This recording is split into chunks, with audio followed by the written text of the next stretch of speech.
Israel को और दर्द देंगे।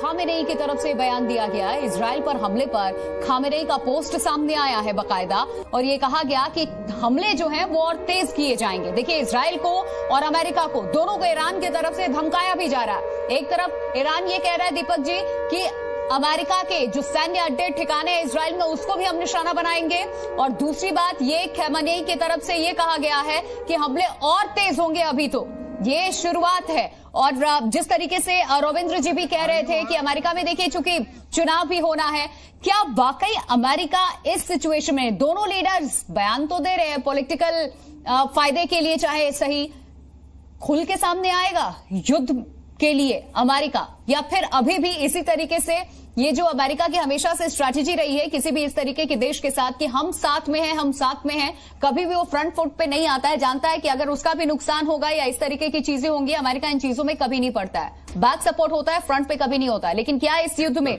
जो इजराइल चाह रहा है कि वो हमारे साथ आकर के ईरान के खिलाफ स्ट्राइक करे, हमले करे, करेगा अमेरिका?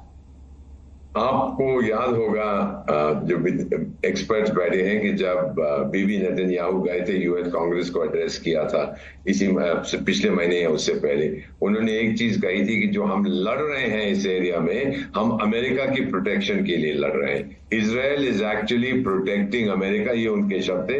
और जितनी जल्दी आप चाहते हैं कि ये खतरा टल जाए, उतनी जल्दी आप हमको वो सामग्री दीजिए, मीनिंग वेपन्स, कि हम उनको मिटा दें। और मैम वो वेपन्स मांग रहे थे जो उन्होंने हिजबुल्लाह के अगेंस्ट यूज किए हैं, जिसको आप कहते हैं मदर ऑफ ऑल बॉम्ब्स।